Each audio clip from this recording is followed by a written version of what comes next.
దేశంలో అత్యుత్తమ పోలీసింగ్ విభాగానికి సంబంధించి ఇండియా జస్టిస్ ఒక నివేదికను వెల్లడించింది.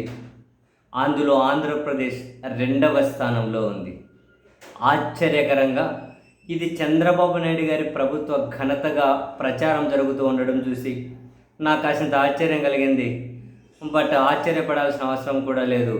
ఎందుకంటే ఏదైనా నమ్మించగలగచ్చు. తిరుమల గూగుల్ ఎపిసోడ్ చూసుకోండి.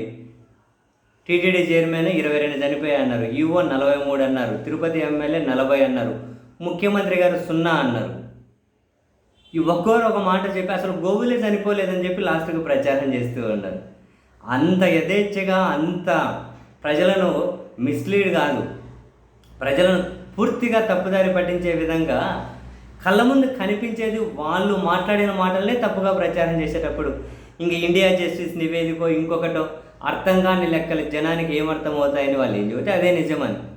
బేసిక్గా ఇండియా జస్టిస్ నివేదిక 24 క్యాలెండర్ ఇయర్ను బేస్ చేసుకొని నివేదిక విడుదల చేస్తుంది. 24వ సంవత్సరం క్యాలెండర్ ఇయర్.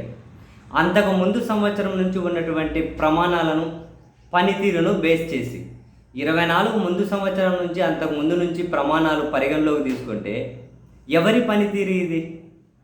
చంద్రబాబు నాయుడు గారికి ఎలా సంబంధం? నేను అదే అంటున్నాను. ఏదైనా ప్రచారం చేయగలుగుతారు.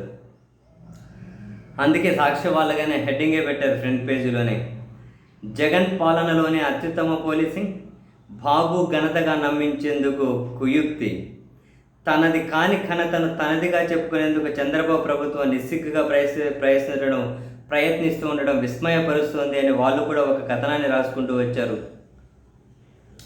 జగన్మోహన్ రెడ్డి ప్రభుత్వ హయాంలో ఏపీ పోలీసులు అత్యుత్తమ పనితీరు కనపరిచారని ఇండియా జస్టిస్ నివేదిక స్పష్టం చేస్తే, అది ఇప్పుడు వచ్చింది నివేదిక కాబట్టి మా ప్రభుత్వ హయామే అని చెప్పి వాళ్ళు ప్రచారం చేసుకోవడం ఆశ్చర్యాన్ని కలిగిస్తుంది అని రాసుకుంటూ వచ్చారు. 2019లో చంద్రబాబు ప్రభుత్వం అధికారం కోల్పోయే నాటికి ఏపీ పోలీస్ శాఖ దేశంలోనే 18 పెద్ద రాష్ట్రాల్లో 13వ స్థానంలో ఉందని ఈ నివేదిక స్పష్టం చేసింది. 19లో 13వ స్థానం ఉంది అంటే 2018-17 సంబంధించినటువంటి క్యాలెండర్ ఇయర్లో అప్పుడు చంద్రబాబు గారికి ఇది బాధ్యత. 18 రాష్ట్రాల్లో 13. ఇప్పుడు రెండో స్థానం అత్యుత్తమ పోలీసింగ్, అది జగన్మోహన్ రెడ్డి గారి ప్రభుత్వ హయాం. ఒకవేళ 26లో నివేదిక ఏం చెబుతుందో అప్పుడు చంద్రబాబు నాయుడు గారి ప్రభుత్వ హయాం కిందకు వస్తుంది. 25 క్యాలెండర్ ఇయర్ తీసుకుంటారు, 24 నుంచి మనం పరిగణలోకి తీసుకోవాలి. కాబట్టి ఈ నివేదికలో క్లియర్గా చెప్పారు, 2024 జనవరి వచ్చేసరికి ఏపీ పోలీస్ శాఖ దేశంలోనే రెండో స్థానానికి చేరుకుంది అత్యుత్తమ పనితీరులో అని. ఎవరి హయాం ఇది? జగన్ గారు కదా సీఎం. వీళ్ళేమో ఇక చంద్రబాబు గారికి ఆపాదించుకుంటూ కథనాలు రాస్తూ ఉంటే పత్రికలు, టీవీ ఛానళ్ళల్లో ఏం చేద్దాం? అత్యుత్తమ పోలీసింగ్ని అంటే ఈ నివేదిక కోసం 3 ప్రధాన విభాగాలను పరిగణలోకి తీసుకొని పోలీసుల పనితీరు, న్యాయ సహాయం, జైళ్ళ పరిస్థితికి సంబంధించి మొత్తం 102 అంశాల ప్రాతిపదికన విడుదలైన నివేదిక ఇది. అన్నింటిలోనూ దేశంలో రెండో స్థానం జగన్మోహన్ రెడ్డి గారి హయాంలో పోలీసులు దక్కించుకున్నారు.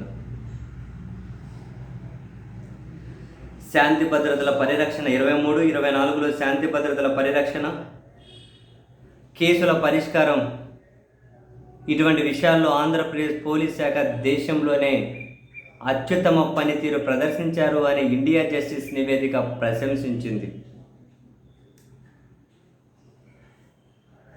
జగన్మోహన్ రెడ్డి గారి ప్రభుత్వం సంస్కరణల బాటన పోలీస్ వ్యవస్థను నడిపించిన విధానాన్ని అభినందించకుండా ఉండలేమని చెప్పి కూడా ఈ రిపోర్ట్లో ఉన్నాయి.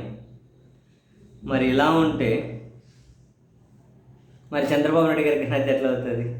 చెప్పాను కదా, ప్రచారం చేసుకోవడానికి ఏముందిలేండి, ఎవరేం ప్రచారమైనా చేసుకోవచ్చు.